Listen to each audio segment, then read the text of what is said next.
Development Trust is a volunteer-run charity that's been working with communities in Tanzania for 46 years, focusing particularly on clean water, girls' education, and income-generating projects. And because they are in very rural, remote areas, not on any map, that was a huge issue for navigating to those projects, for planning, and also to help protect girls from female genital mutilation, which some of the groups that we're working with are doing. Because much of rural Tanzania, particularly in Google Maps, looks like this. So we've been mapping into OpenStreetMap, as many people on the call know about. So particularly in this area, this shows the level of detail on OpenStreetMap compared to Google Maps.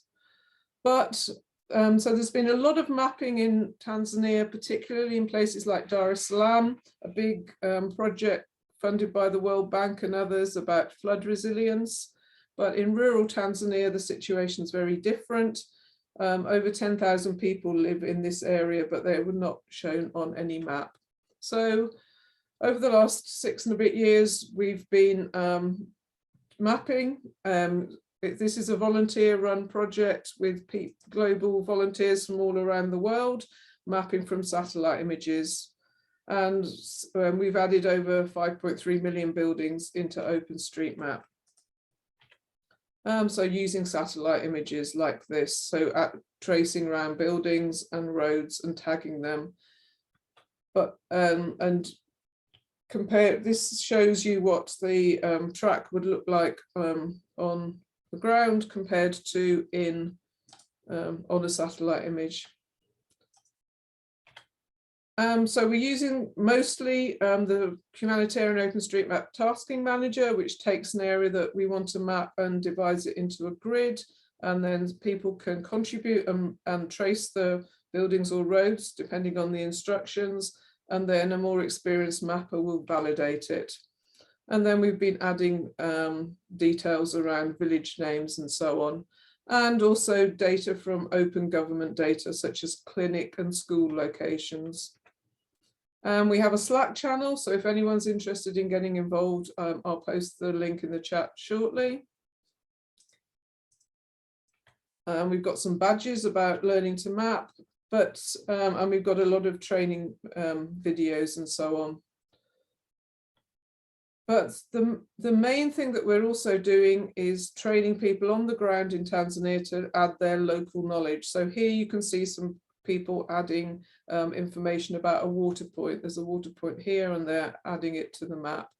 And also training people like the activists and the police and so on to use maps for navigation, for development, etc. And we've set up a network of digital champions across Mara. So these are a woman who'd never used a smartphone before, selected by her community to be the person mapping the safe places for FGM activists to rescue girls from, but also reporting gender-based violence. And there's a lot more information about this on the website and also the activist website. I'll put the links in later. So then we're generating maps of those places. So this particularly shows the clans in a particular area. Clans are sub-tribes, and this is very important when they're planning FGM cutting seasons. And also things like the distance that students are having to walk to work, to school. We're working very closely with youth mapper chapters. If you don't know about youth mappers and you're aligned to a university, I'd really recommend finding out. It's a fantastic global partnership. And we're also working with many different groups across Tanzania. So better maps have helped protect girls from female genital mutilation, and we're always looking for additional volunteers. So if you're interested in finding out more or would like to help in any way, please do get in touch. So that's our website. There's my contact details. Thank you very much. If anyone has any questions, then please put them in the chat. And I would like to now introduce Ingrid, to invite her to unmute herself and share her screen. And she's now going to talk around the tools that she's been using for land degradation measuring. Thank you. Thank you, Janet. Thank you, everyone. It's a pleasure to be here. Thank you, Janet, for the invitation and the opportunity. I will definitely register as a volunteer in Crowd2Map now. And yes, we will present in the next hour some of our experiences and tools, especially how we use Google Earth Engine applications to map and monitor land degradation. I'm doing this together with Cesar, and we both work for WOCAT and FAO. FAO, you probably know, is the Food and Agriculture Organization of the United Nations, and WOCAT is a network, is a global network,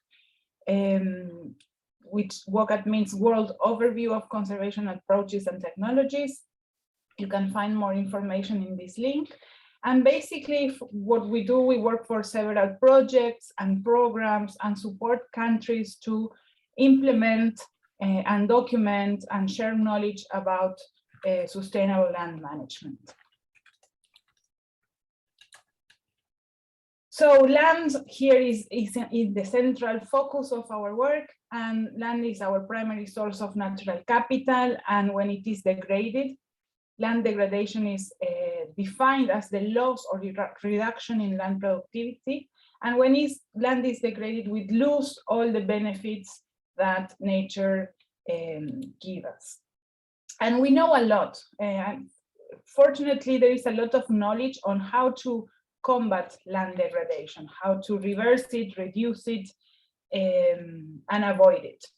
But in particular, in WOCAT, we hold a global database on sustainable land management, where more than 2,000 sustainable land management practices are published, are documented, and this knowledge can be shared, is comparable. And for example, for Tanzania, there are 43 sustainable land management practices documented. And for each of them, there is a lot of information on what to do, technical specification, costs, benefits, and where to apply them. So why are we mapping? Why is it so important to map land degradation? For many reasons, but one of them is to decide what to do where, decide where is best to implement these practices, to support land use planning processes, to prioritize areas for different interventions at project scale, but also at national scale. Countries need to establish their targets there for example, for land degradation neutrality and for other commitments, and having information on where land degradation is happening, how intense it is, which are the causes, etc., is very important to establish these targets, and also to find synergies among different efforts. So we do have a lot of knowledge on, as I was telling before, on what to do on sustainable land management technologies and approaches, but we need to move to a landscape approach, to landscape development. And in this context, I will introduce the concept of LDN, which is land degradation neutrality. And LDN is one of the targets of Sustainable Development Goal 15 of the 2030 Agenda. And the United Nations Convention to Combat Desertification is the custodian agency, and countries need to report to the UNCCD on progress towards LDN. And what is new about LDN is the concept of balancing losses and gains of natural capital. So the idea is, in a landscape, for example, to be able to plan, to acknowledge that you will degrade the landscape, and be able to plan how you will compensate, how you will balance those losses with improvements and gains. So In this context, mapping land degradation is really important. But here is the key, the catch. There is always a catch. Mapping land degradation is not easy. And this is because land degradation is a process. It's not a simple variable. Even mapping land cover is very difficult, but imagine mapping land degradation. There are different causes that generate land degradation, different processes, different impacts that they change in space and time. The perception of land degradation also. And as I was saying before, countries need to map and report and monitor land degradation at different spatial scales, at national scale, and the estimations that we make at national scale need to be consistent and make sense also at field scale. And this is very difficult. If we look at this landscape, even with this resolution, it would be difficult to decide what is more degraded, less degraded, different causes, different situations. You need to know a little bit about the history of the place. Imagine using satellite data with big pixels. So this has been acknowledged and recognized, of course, by many researchers, and in particular, I'm quoting the World Atlas of Desertification here from 2018, that says that land degradation cannot be globally mapped by a single indicator or through any arithmetic or model combination of variables. However, we do need to monitor land degradation in a simple way, in a comparable way. For example, for LDN, for SDG 15.3.1, the indicator is proportion of land that is degraded. And the UNCCD has this good practice guidance that has been recently launched. And this is the second version, and proposes and suggests to use 3 indicators. One is trends in land cover, the second is trends in land productivity, and the third is trends in carbon stocks. However, even in the good practice guidance, it's also recognized that it's very difficult for a single indicator to fully capture land degradation or the condition of the land. So once you obtain maps of these 3 sub-indicators, and you obtain a map of degradation due to land cover changes, a map of degradation due to the reduction of land productivity, and a map of degradation due to the loss or the loss of soil organic carbon. There is the principle that is called one out, all out principle, by which you combine the 3 maps and obtain a final degradation map. This principle means that if any of these indicators considers that there has been degradation, then in the final map, there will be degradation. But how do we obtain these sub-indicators? And are the methodologies that we have in hand reliable, especially at global or national level? Well, there are still many things that we need to do. It's not a recipe that works for every place and every country and every place the same way. So each country needs to explore and find a way to improve these estimations. The UNCCD suggests a tiered approach. So there is the basic way to do it using global data, using global land cover data sets, using default data sets of land productivity dynamics, etc. But there are many ways in which each country, and also if you're working at a project level or a local level, you can improve these estimations and move from the default data to improved estimations. Of course, one of the first steps is to choose the best available data. We are in a golden area for using satellite-derived information, remote sensed information. There are many Earth observation products. Countries have their own national data sets. We also have the possibility of using cloud computing and and be able to explore different algorithms and ways to analyze the data, because we know that data is malleable. So depending on how we analyze it, we will obtain different results. So nowadays it's easier to analyze these huge amounts of data, for example, that is coming from Earth observations, analyze it in different ways and choose what is most reliable and representative of what is going on in the ground. And for this, we need to integrate expert knowledge. We know data can produce different results, as I was saying, and we need to involve stakeholders and local knowledge through participatory processes to be able to validate and choose the best data sets and methods. And one important part is to always acknowledge and be aware that methodologies and results can be improved, that they have limitations.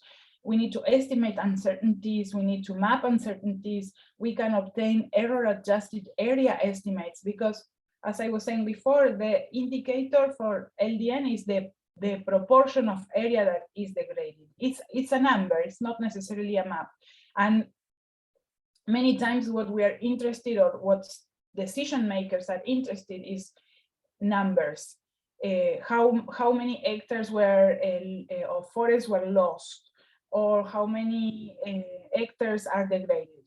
Well, we should always accompany these estimations with an error, and we should adjust them with error adjusted estimates. So going in particular on trends in land cover, how do we calculate this? Well, first, there are different land cover products.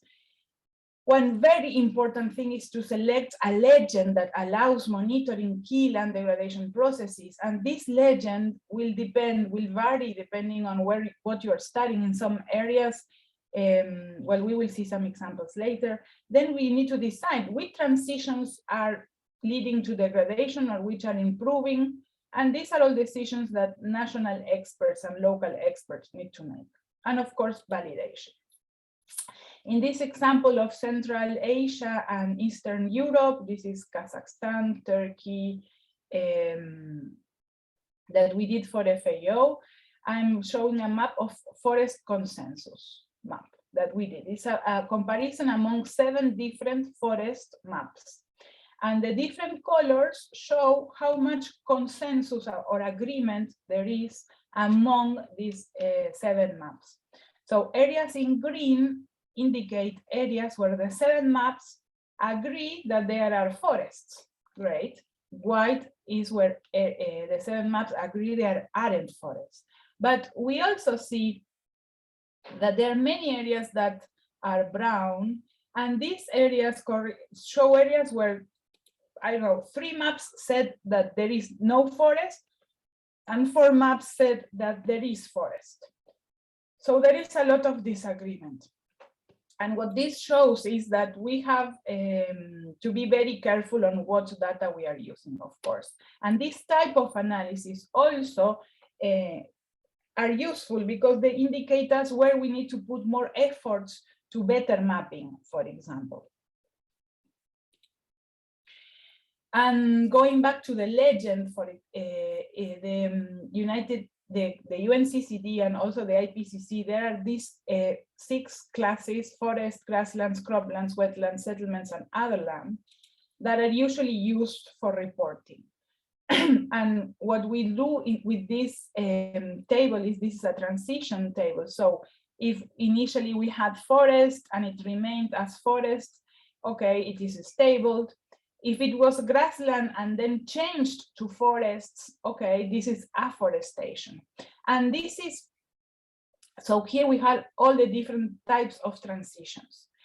But maybe these categories are not useful enough to monitor degradation in your country, in your project area, in the area where you're working. For example, forest land can imply different things. And in Argentina, where I live, for example, it is very important to differentiate where we have natural forests from planted forests, because a transition from a grassland to a planted forest not necessarily is good in terms of degradation. The same with shrublands. For us in Argentina and in many other countries, they are very important and they need to be differentiated from other types of tree-covered areas. And here we see in colors green, yellow, and red, whether this transition is positive or negative in terms of degradation. And this is also something that needs to be analyzed with detail. And we know that in general, when trees are planted, it's considered positive, but this is not necessarily true. And there are many more papers and studies showing that in many areas, planting trees is not necessarily better. Or even if we have, for example, the invasion of exotic tree species, that is also not good. Okay, so finally, regarding trends in land productivity, this is the most informative indicator in the context of LDN, because transitions, land cover transitions, of course, are very important in many areas and they happen, but there are changes without that happen in areas due to management or land use without necessarily involving land cover transitions. And this indicator allows us to monitor that.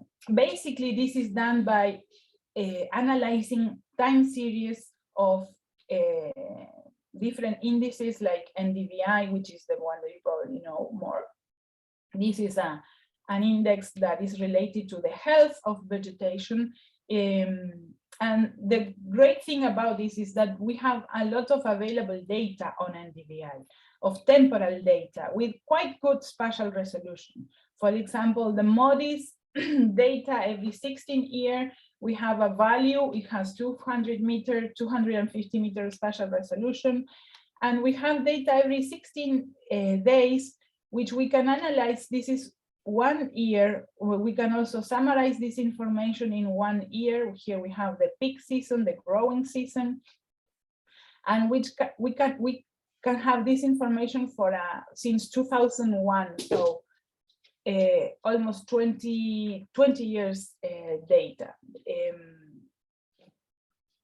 So what we look at is we see if NDVI is growing or it is declining, and this gives us information on the trends of productivity, because NDVI is related to the productivity of the vegetation. But there are other indexes. We have the Enhanced Vegetation Index, the Soil Adjusted Vegetation Indexes, which are more useful to monitor changes in land productivity in your study area. Is a decision that needs to be made by local experts. Also, we need to distinguish, it's important sometimes to distinguish if these trends, these changes in productivity are because of changes in climate or not, because of course different factors affect primary productivity. So many times it is interesting and important to consider historical precipitation information as context, and there are different methods such as restraint to correct the trends. This is the restraint method. I'm not going to go into details, and allows us to separate the effects of trends in precipitation from other causes of the loss or changes in productivity. So here, this is a basin in Turkey, the Upper Sakarya Basin. There is an FAO GEF project there where we are working, and we have been working a lot in LDN. And what I'm trying to show here is that depending on the way you analyze the same data, you obtain very different results. So which is the best? Well, this is a paper that we did together with Cesar also, in which we did this was in Argentina, and we asked experts from different regions of the country to choose which was the most representative one. because a priori we cannot say they are all okay. I mean, all methods are correct, but they produce very different results. For example, here also we can see different results in an oblast in Kazakhstan using trends.earth. This is a tool, this is a plugin of QGIS, which is all open software, and it's very useful also to do all these calculations. It's very easy. You don't need to be a great expert in GIS or anything to use it. And look, also you get very, very different results. So going back to that idea of these indicators that need to be coherent among spatial scales, across spatial scales, this idea of, okay, we need to combat land degradation, we need to monitor, we need to achieve land degradation neutrality. And this happens at field scale, and we need to implement sustainable land management. But we also, as countries, need to report land degradation at national scale. We need to have estimates at global scale. And for that, we of course need to use satellite-derived data. But we need to be very careful of not falling into this, of not being coherent between what we know that is happening at field scale and what we report or we estimate at national scale. We need to make all these efforts need to try to align these results. For example, in this picture I'm showing, here we have a map of land productivity trends. So where we have green, it shows that productivity is going up. So this can be considered as an area of improvement. But when you go to the field, you see that this is an invasion of a tree species, of Prosopis. This is in Ethiopia. Of course, this is not good at all in terms of degradation. The biodiversity is lost. Cattle cannot enter the area. There is encroachment and so on. So always field verification and integration of expert knowledge is key to, for example, also detect false negatives and false positives. And WOCAT, many years ago, started with this project that was called Land Degradation Assessment in Drylands or LADA in these countries, and developed this methodology, the questionnaire for mapping land degradation and sustainable land management, because we not only want to map where land is degraded, but also it's important to map the bright spots, no, where things are going well. And basically, this methodology, what proposes is first to divide the territory in different land use systems, so different polygons, and this is an example of Ecuador in Latin America, where experts divided the country using land cover maps and administrative units into 647 mapping units. There were 43 land use systems plus the provinces, and they had all these units. And for each of these polygons, experts got together and answered this questionnaire, which asks questions about, for example, the degree of land degradation, which are the causes of land degradation, which are the impacts on ecosystem services, and many other questions that are information that you cannot get from a satellite image, for example. You know, it's very difficult to obtain this type of information from Earth observations. So this is also a process that is very important and participatory, and this also creates ownership of the results and brings people together, brings discussions. You can also map recommendations, what to do to improve the situation.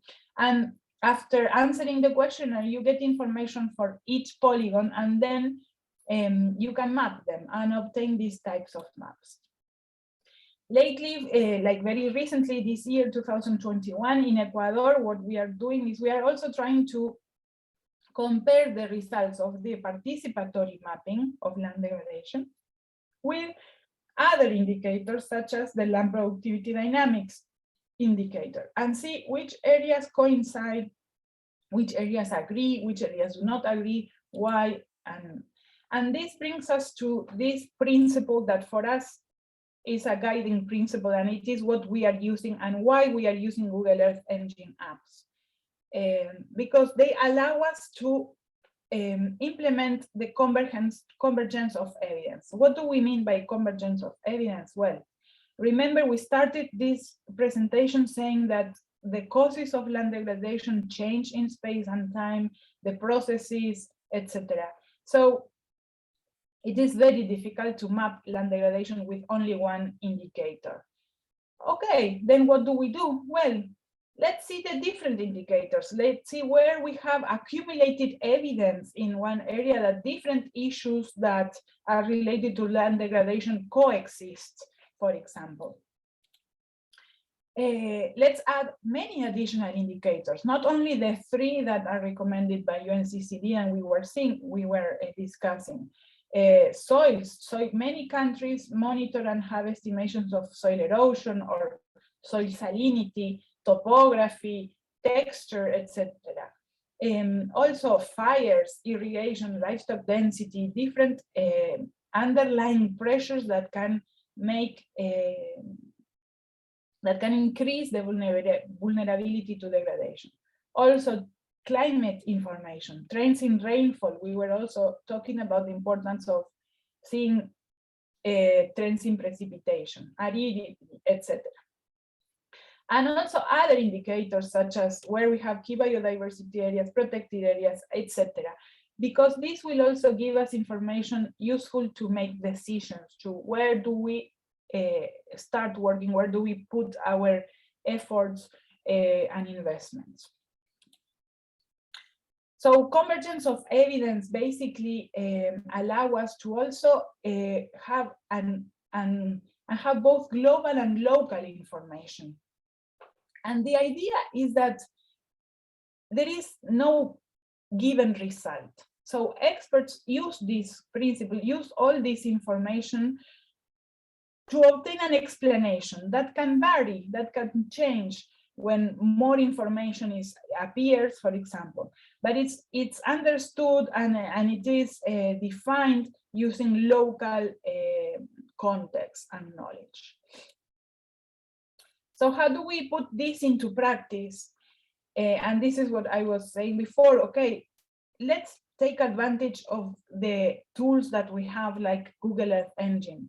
Let's take advantage of cloud computing. Let's take advantage of all the data sets that are available. And let's do this together in a participatory way, because which are the most relevant tools and data sets for a particular place that needs to be decided by the different stakeholders, by the local people, but because each person, each sector will have a different perspective. And this needs to be defined in a participatory way.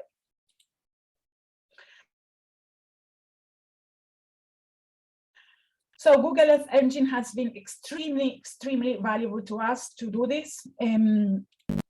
Google Earth Engine, for those who don't know, it's a public data catalog, but it's also an infrastructure to do cloud computing. And it gives us the possibility to produce these apps that Cesar will show in a few minutes. Talking about data sets, there are many data sets. There is a catalog that is growing every day. You can check it. You can upload your own assets, your own vector data, your own raster data, your own maps. You have satellite images from different products. You also have the MODIS data I was talking before. Well, I will not go into detail. You can very easily search to see what data you have. There is climate and weather data, imagery, geophysical data, different land covers, digital elevation models, etc. All is free. Anyone can use it if you're not like a private company and you are making a business out of it. But if you're a student, if you are a researcher, you can use it for free. And what I was saying before also, computing, this is super important. Not so many years ago, we were limited by our computers. Now you don't need to have a supercomputer or a large-scale cloud computing resource. You can do it on the cloud using Google's computational infrastructure. So analyzing all this data is very computing intensive, but you can use it very fast using cloud computing. Okay, I will go a little bit faster so that we don't go over time. So Google Earth Engine also allows you to interact through an API to implement your workflow. There is a code editor where you can have your assets, your own data, for example, your scripts. Here you see this is how it looks, the code editor. You need some programming skills, but also there is a lot of information on the web to learn to do it by yourself. And then you have the apps, and this is what we are using, and this is the name of the talk, because the apps are really, really helpful for sharing this information and with non-GIS experts. So it's only a link. We will share some links with you, and you don't need to have an Earth Engine account, and you can take advantage of all the functions that are using the code editor, so people can make queries using the app, and calculations can be done on the fly on the cloud to obtain results. And we have been developing many applications related to land degradation neutrality, also to integrate expert knowledge for comparing different maps and choosing. And in these two links, you can access two different libraries of apps. This is the WOCAT library. This is the FAO, the Jeff Unit library of Google Earth Engine apps. And as you can see, in different countries, for different purposes, all in general related to land degradation, we've been using these apps, which allow to implement this principle of convergence of evidence. And decision makers are using them.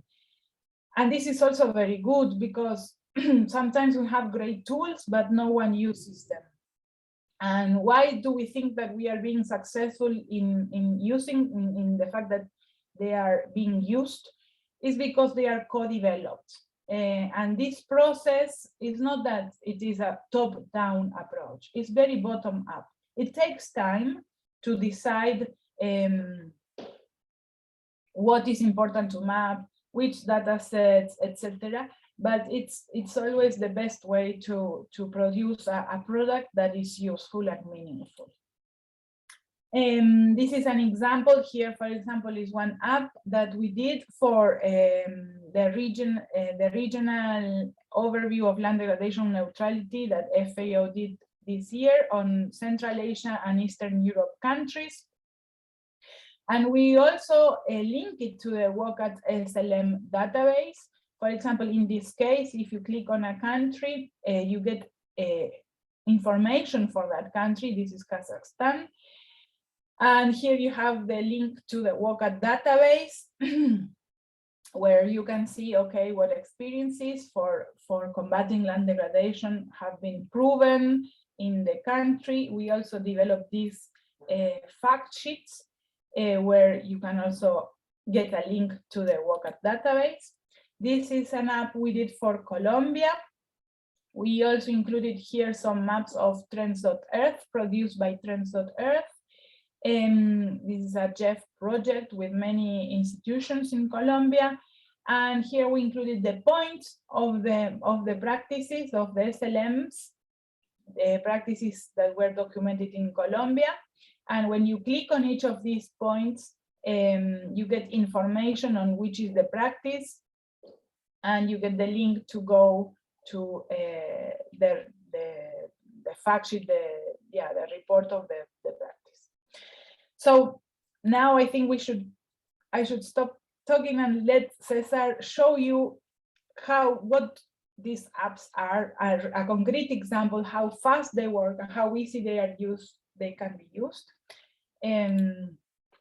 So thank you very much, Cesar, the floor is yours. And I think we will have time for questions. The idea is to have half an hour of questions at the end, but I will be happy to answer anything in the meantime in the chat.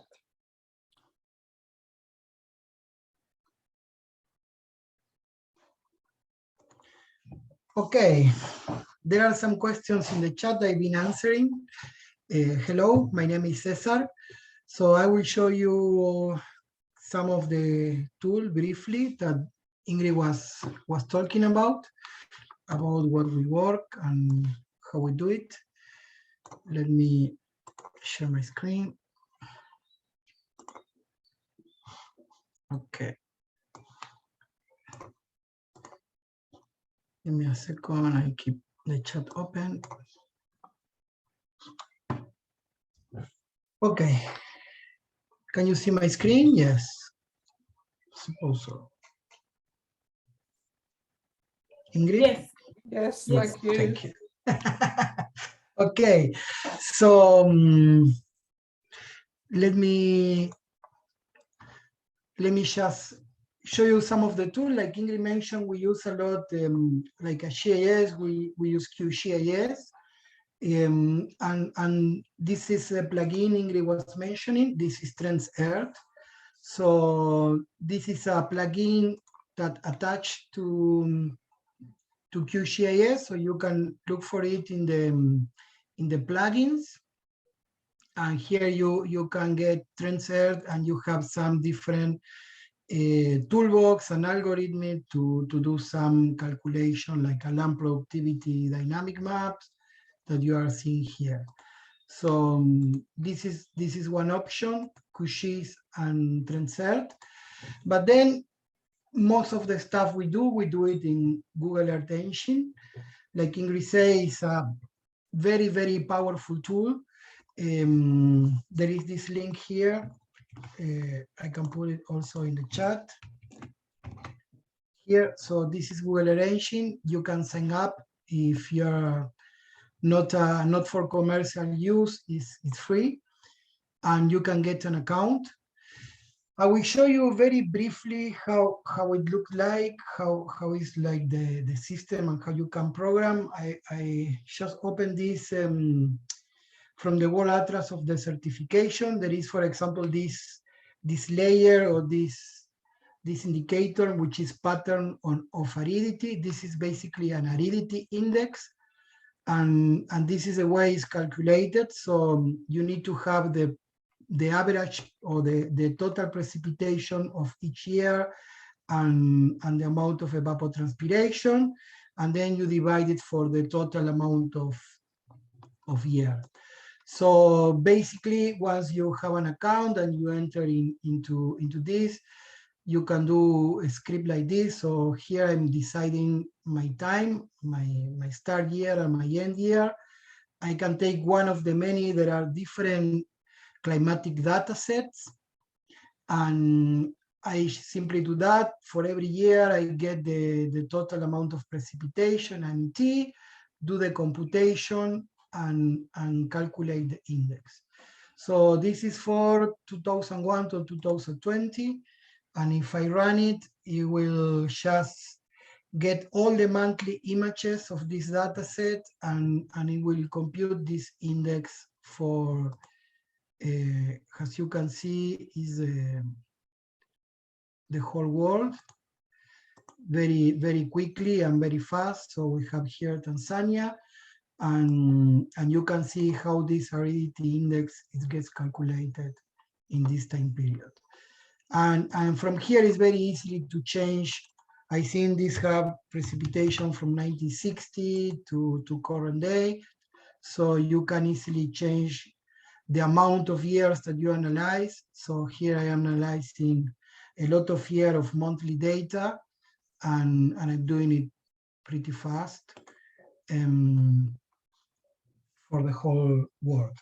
And there is different data sets that you can put. So you can go here, you can explore here in data sets, all the data sets that are available. There are some examples on how to use it.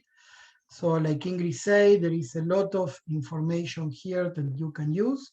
And also there are a lot of case studies and tutorials, guides to the step-by-step.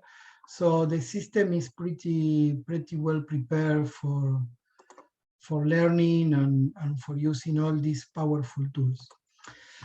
So before we run out of time, just to show you, after we do these different layers and we process like the forest consensus map or the aridity index or land productivity dynamics, what do we do with all these layers? We assemble them together in this type of apps.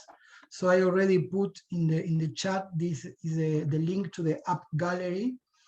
And we can see, for example, there are some that are national, some are for a specific part of the country where we have a project, like this is regional. So there are different type of apps that contain different data sets because they have been co-developed with the different institutions to accommodate their needs. So this is, for example, one in Ecuador that I find very interesting. Here is in Spanish, but we can put it in English. So all of this is done inside Google Earth Engine. So it's inside this framework that I show here. It takes a bit of programming, the tool and the functionalities and everything, but you have the possibility to build this type of application. This means that this is totally free to build, to maintain. You don't need to maintain a server or to put up a server or to install any program. You can do it, everything I'm showing, we did it directly from here, from the code editor. And then you can just share this link with somebody and the people can go in and can see the application. So here is, for example, how these apps looks like. We have all the layers here, like Ingrid mentioned. We try to do this convergence of evidence, so to put different relevant variables. We have the map here in the middle and the statistics on the right. So for example, this is the topography, but I can go to the land cover. These are nationally made land cover maps that we uploaded into the system. So for example, you can see the map here, and then you can see here the statistics on how the land cover are distributed. I could come here and select a different province or a different area, for example, and the statistics will be recalculated. My map will be zooming to this particular place. So here we can map. We have the whole country, but some projects are very specific. So there are in some districts or provinces, even basins or sub-basins. So for example, here I can select sub-basins, and then I can click on one sub-basin and get specific information for that sub-basin. Like we mentioned, okay, we have here the land productivity map. This will be the map that Ingrid just mentioned about the degradation. But we also do have other maps like trends in precipitation, soil organic carbon, mountains location. For example, this is very important in the tropic because the landscape change with altitude. And then we have some fire index. So this is also very important in some places. The fire usage, it has a big impact on the place. So beside all these statistics that you can see, we have different toolboxes. For example, in this toolbox, we have here, we can take advantage of the many layers we have. In this case, we have some like rural poverty per district. We have some agricultural potential. These are layers that were produced with a hand-in-hand initiative from FAO. So these are at district level. And then we have this WOCAT analysis, also that Ingrid was showing in the QM, where you could see the maps also here. And then here you can click, for example, this advanced multi-criteria panel, and you can combine all of these different patterns. So, for example, if you are looking for areas that are croplands or grasslands that have a high poverty and also high agricultural potential, you can just come here, you can press calculate, and the map will show you how many hectares of this condition are and where they are located. If you want to see which of these are being degraded to introduce sustainable land management in these areas, or to reverse or restore the land degradation, you can also include these additional variables, and the system will look for these areas and will show you in the map. So this is a very strong computation that is going on in real time. So it takes a bit of a time, but really not much compared if you were doing this in your computer or in QGIS. So here you can find the areas that have this combination of situation. And you can also further analyze this with the land cover transition. We have here the different national land cover, and we can see the different land cover transitions. You see the statistics here gets updated to the land cover transition panel. And we can see, for example, which losses of vegetation have been occurred in the previous, from 19 to 1998, 2098. And we can compare the losses and the gains.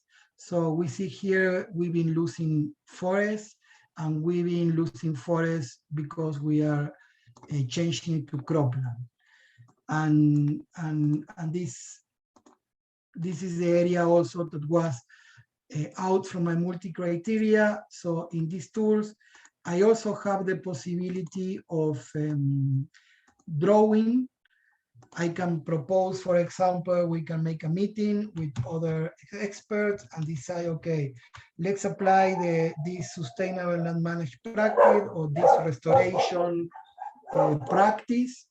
And you can build here a geometry, and you can draw the areas that you think are better to do one of these sustainable practice, and you can download this as a KML or JSON to share with other colleagues. You can put here as many layers you want to indicate different issues or different stuff, and then download everything as a KML. And also, every statistic that you can get here in the system, you can also select the polygons that you draw, and you can get specific statistics for these areas.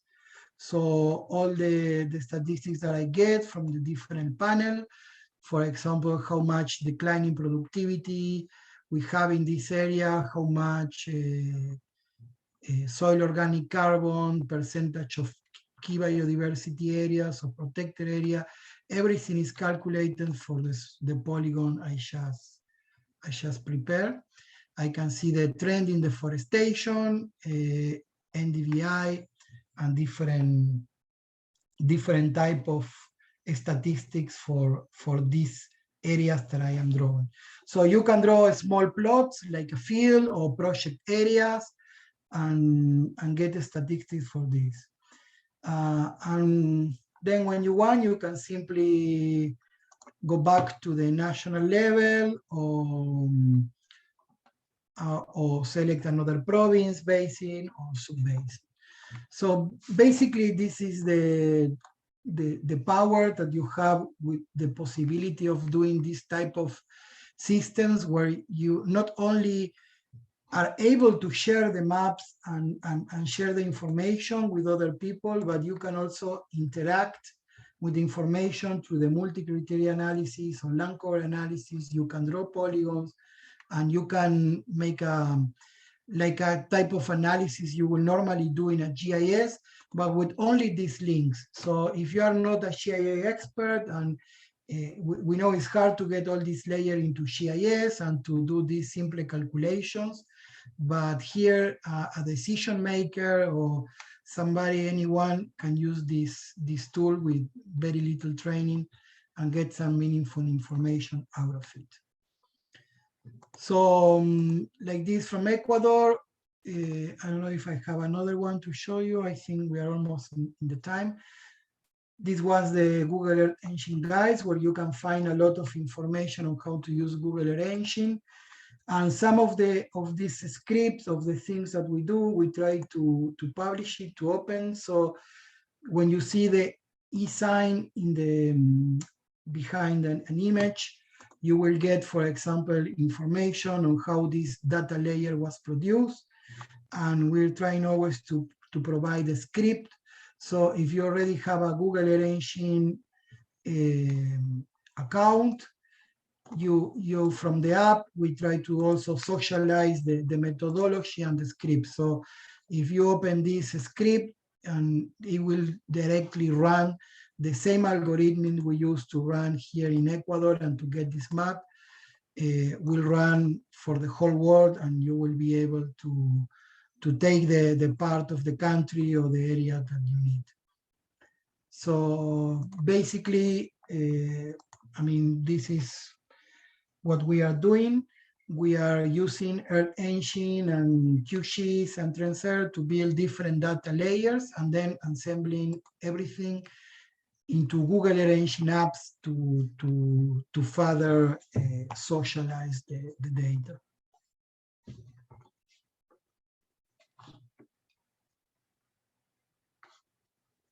There is a lot of things in the chat.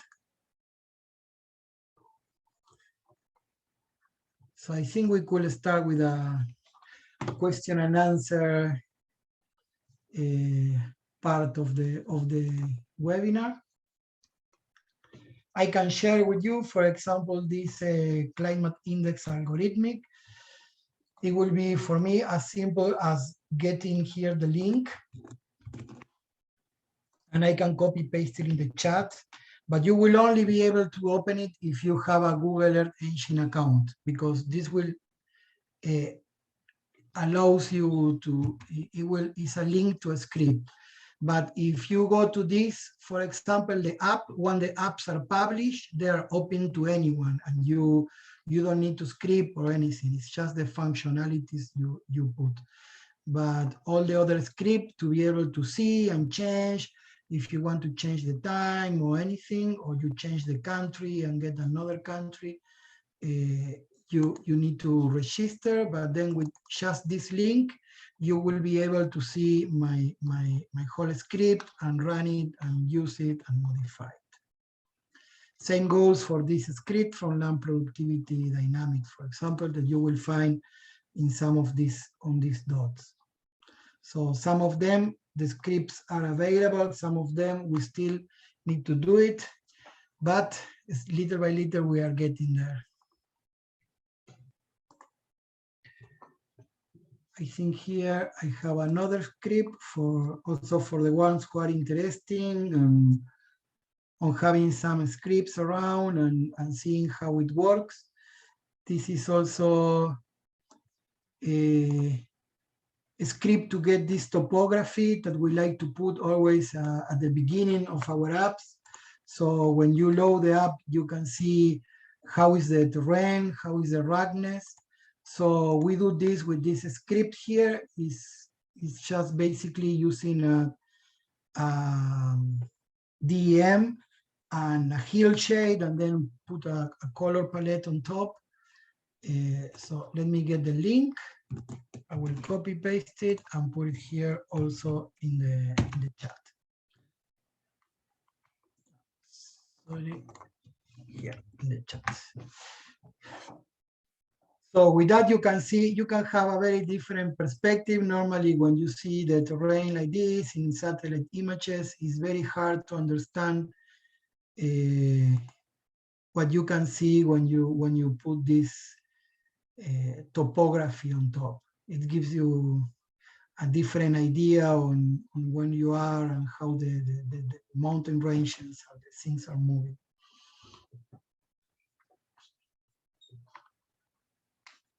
Okay, I will stop sharing. Cesar, can you maybe show the app for regional from Central Asia and Eastern Europe? And there we have little eyes where you can get more information, and in particular we have questions about soil organic carbon. So we usually use the data from the Global Soil Partnership on soil organic carbon. There is a global map of soil organic carbon that has been produced with a bottom-up approach. So each country was trained on digital soil mapping and produced its own map. So we try to include those. But there are also other global data sets on soil organic carbon, coming, for example, from soil grids, from ISRIC, that you can use. And also if in Turkey, for example, there is an additional, yes, if anyone, yeah, Janet is saying if anyone would like to ask a question directly, please let us know. So we use, in Turkey, I was saying we also use another map that was developed by the country on soil organic carbon. We have also developed soil organic carbons at local scale using digital soil mapping and mostly the software R, the statistical software R, using different algorithms of random forests, for example, using point data and developing digital soil maps from point data at local scale.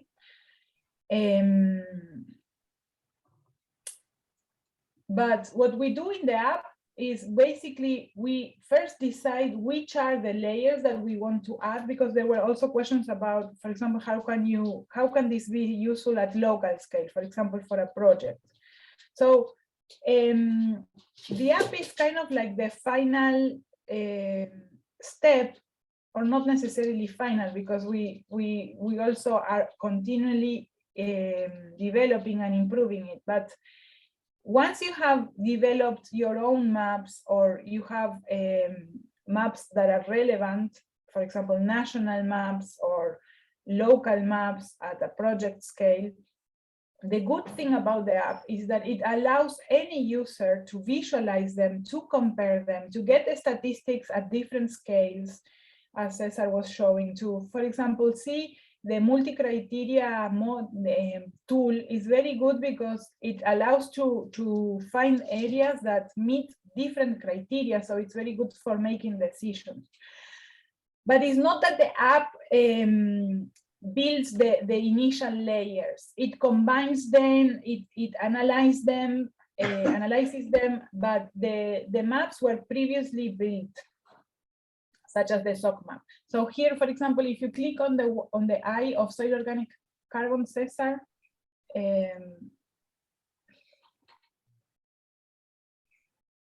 here you have the explanation of where the map is coming and which is the source, and etc. For UNCCD, for land degradation neutrality, one of the indicators is trends in soil organic carbon. And this is different from this map, because this is like a static map of soil organic carbon. And studying trends, changes in soil organic carbon is very, very challenging. So basically the default methodology, what does is to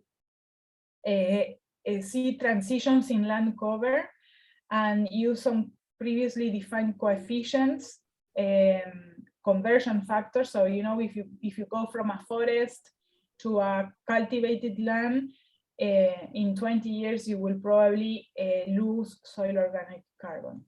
So it's very basic, the default methodology. There are other methodologies that allow to monitor soil organic carbon in time that are more precise. But in the apps, so far, what we have included are the global soil organic carbon maps.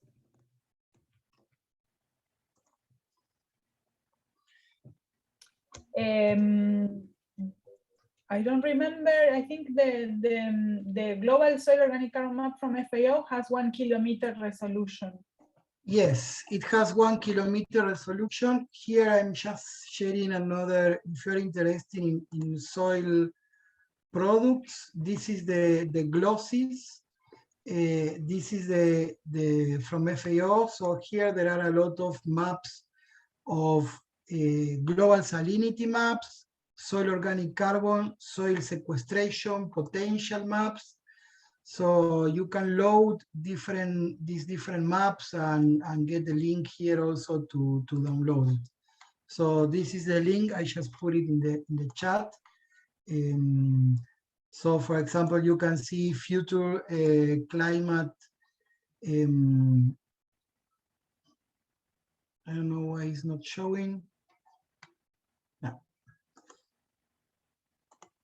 I will check if this is a proper link, but there should be the link of glosses. And then the other link that is in the application. So for all our applications, you can get this link here that I shared also previously. Most of the apps are already published here, and you can browse like this one is the one for the regional that Ingrid was mentioned, but there are another specific ones. So for example, let me show you a different one. This is a very specific one from an indigenous territory in Nicaragua. This is a protected area. So it's mostly forest, and this is a project that is just starting and is preparing the project area. So we did a whole work with the community, some different prioritization layers, and define these criteria. Then we put all the criteria together and make this criteria to implement different activities of the project. So the hotspot for implementation, and then with that map in place, we try to find which basins will be the first that we are going to start implementing the project with different activities together with the community. And here is basically some of the basic information before the project starts. Then when the project keeps advancing, we are going to put more relevant information. But so far was information like this. This is a path of the last hurricane, of the last storm that made a lot of damage. So the apps are very personalized. You can put like this, we have the villages, the hurricanes, so the prioritization that we did with participatory mapping with the community. So there are different things depending on each app, and they can be as very localized like this or nationally made. Normally, even if it is a local app, but if we have national information, we try to always make available the whole national data set. So maybe this application, it's focusing only in this small area of the country, but the whole country, if there is data for the whole country, we put data for the whole country. So if somebody else wants to use it to see another place, another area, to find, I don't know, another hotspot of burning or fire, or another hotspot of, for example, this is also national data, forest loss and forest gain.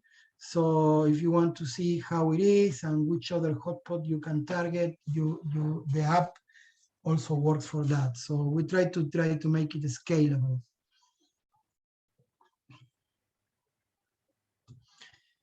And the resolution of the information, it varies quite a lot. So global data normally goes from 1 kilometer to 250 meters. The application, this, for example, has a land cover of 30-meter resolution because it's the new, this is also a national land cover that Nicaragua has made. But there are nowadays some land cover like the one in Nesri, I don't know if we have it in any of the apps. I don't remember if we have it here in the one in Colombia, but this is a 10-meter resolution land cover. We have some of 100 meters, so it depends. We always try to put the best available data for each of the countries and each of the projects.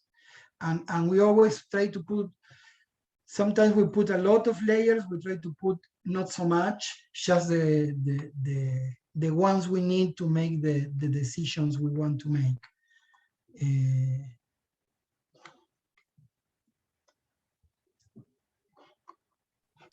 There is a question about the validation of the free stock data sets from James. And well, we didn't do that in particular, but that is, for example, the GSOC maps, they also have their layers of estimated uncertainties.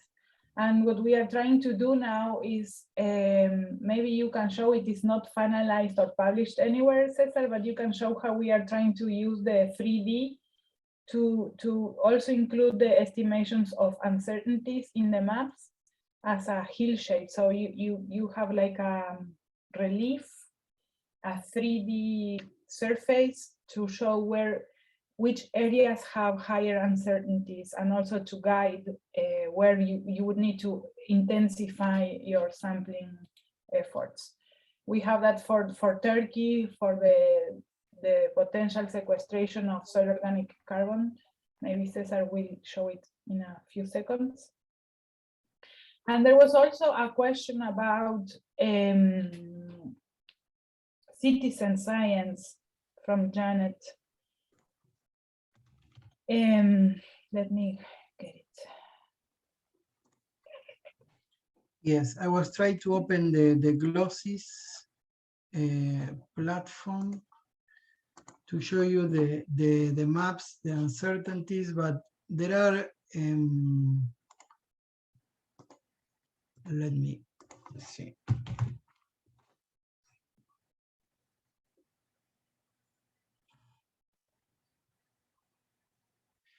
And then it happens that you have so many scripts like this and you cannot find anything.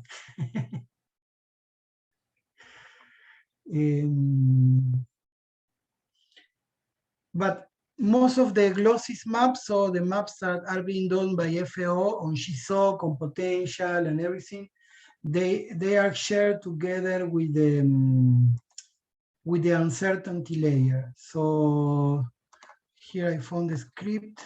Let me see if this is the one that is working. Yes.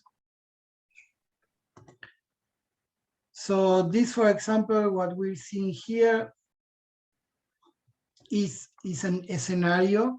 This is the business as usual for the soil organic carbon under current conditions to 2040. So if there is a business as usual, there are areas that will lose carbon, some areas that will gain carbon. And here is a map of uncertainty of this layer. So as you can see, also there are some areas that have a lot of uncertainty, some areas that have less. So what we were trying to see if there is a way we can see these two together. And this is kind of with a hill shape. I think I should zoom in somewhere where we can see this a bit better. So this will be the map, and this will be the map with the uncertainty. So we are trying to put the uncertainty like a hill shape, like a 3D. So when you see this going up like here, it means that there is more uncertainty. So if you look at the map of uncertainty, these areas that have more uncertainty will look like a bit going up. So there are all these areas that in 2040 will supposedly gain more carbon, but these areas are the ones that the model has the most uncertainty on the prediction. So this is also a way, when you have a map and when you have an uncertainty map, you can try to make it like this, like a 3D sometimes depending on how is the map is a bit easier to understand. And I cannot find the question about like community science, but I think this is a very good question, and also to link it to Crowd2Map and how different people can integrate their knowledge. I think, Cesar, you did show the drawing tool and of the apps, Yes. for example. So the Yes, apps yes. can facilitate also for example, the validation of the land cover of the land productivity dynamics map or any degradation map through local people. That would be like really good, because we always talk about validating degradation maps, but it is very difficult because degradation is a process. So you need someone who knows what is happening or what has happened in the area to actually say, yes, this area is degraded or not. And there are also apps, Google Earth Engine apps, and systems that allow to do that, to click on a point and validate the map. So it would be really interesting to think how crowdsourcing could help validating degradation maps. Yeah, what we have done is build an application where you can click on that, on points, or you can click, for example, in a district. We try to use it for what Ingrid has shown. You have different land productivity maps, and because you use different models and you need to choose which one represents best the trend in land productivity for the last year. So you can click a district and you will get a link for a Google form. So basically a questionnaire where the tied to that district, and you will be asked a question to choose which is the best map that represents the local condition. You can choose it. You can also, we can ask you some other question and you can submit your answer. So we have used it like that, like a front idea to validation. So you can put a layer where you can click on and you get a link to a questionnaire, but you can see the questions and you can see the map and you can answer the question by looking, zooming in, zooming out, and all that. There are many tools. Also, FAO has many different projects and programs and different tools. For example, Collect Earth Online. It's also a tool that can be used to validate maps and to estimate this. For example, the forest resource assessment at global scale led by FAO has used this tool, Collect Earth Online, and groups of local people using high resolution images from different moments would define if there was deforestation, due to which causes in different periods, and so on. And this way, the estimations of forest loss were adjusted by the errors that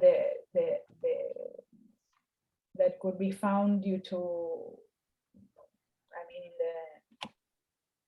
using only global data sets. So there are many tools, and we are showing just one of the approaches that we are using in FAO, but it's important to also notice that all these tools from open forests are also very interesting to explore. The CEPAL, yes, also it's really. So here there are some interesting tools that are being developed also within FAO. You can have a look. I just shared the link in the chat. There is this Collect Mobile that basically works like ODK Collect that was mentioned by Janet. I prefer ODK Collect. to tell you the truth. So I like to use ODK to question it because it has this offline functionality. And if you are going to do surveys and that stuff is very good. ODK. But ODK is in Spanish. yeah, sorry, ODK. I mostly I use Kobo Toolbox, which is mostly the same. I don't know if you have heard about. I like it a bit better than ODK. Sorry, I got confused with that one because they are very similar and they are based in ODK principle, both of them. But yeah, we use the Kobo Toolbox because we have the server is nicer interface. I like a bit better this one. But then in Open Forest, you also have some alternatives. We have this collector. This one is collected online also to validate. CEPAL is a platform like a Google Earth engine, also that is being hosted also in FAO. So there are other tools here that worth exploring. You can quickly have a look here to the tools, and it will tell you a bit of information about what it does. There are some manuals, some tutorials. So this is also a nice page to explore a different set of tools. But yeah, definitely to go to the field offline, if you are doing survey, ODK is a really good one. And Kobo Toolbox. But if you're looking for other options, here is the Open Forest initiative.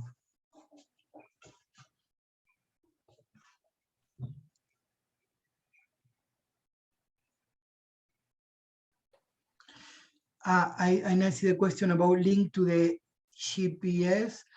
What we did to go to the field with many of these maps when we are doing, for example, land cover maps or we are doing some land productivity maps and we want to take we want to go to the field and see where we are and navigate in this map that we have built, the land cover, for example, to see if it's accurate or not.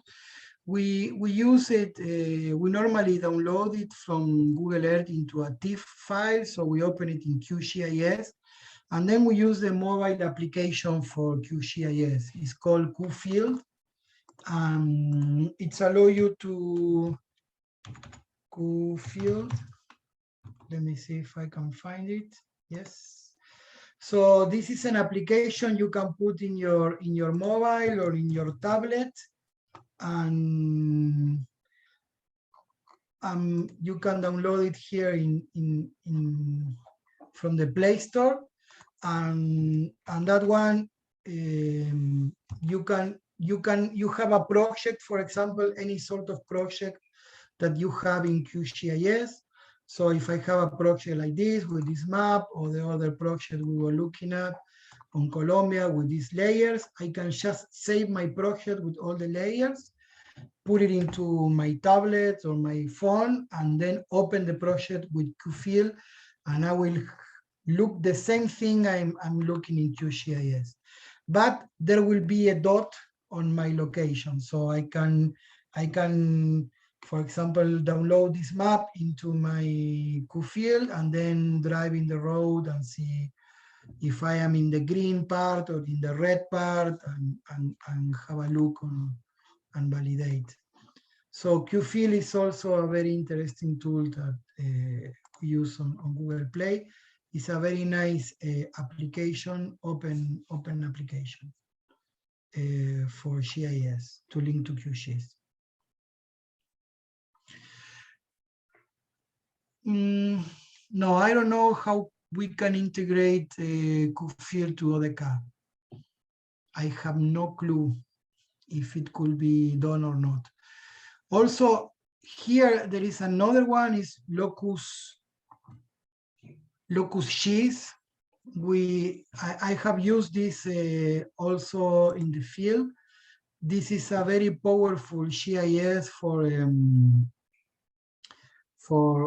also for cell phone or for mobiles or tablets, and you can create shape files. You can It had a really nice plugin. I use it a lot, where you can store some of the high resolution images that you see in Google Earth. So when you go offline, you still have some screen capture or some buffered areas in high resolution. And then when you are in the field, you can draw a different shapefile. You can do shapefile like in any GIS. So you can have a table of attributes, and you can put a point and say, okay, this is cultivated, this is this. And it's very fast. We have done data collection with this from the car where we were driving, and when we were moving, we see our location, and we see on the right side there is a forest, so we just put a point in the right side and mark as forest. Then when it's cultivated, mark cultivated. So while you are driving, you can collect a lot of points. It was very interesting. Awesome. And I do not know that one. I will keep it to explore it. Thank you very much.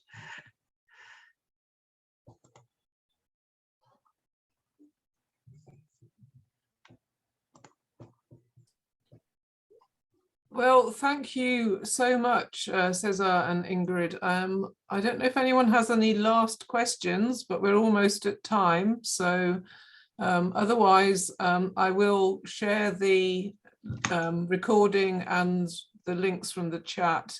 And it would be great if you could send me a copy of your slides, Ingrid, and so I can circulate those as well. So if anyone has any last questions, please write them very quickly now, otherwise we will close there. So thank you.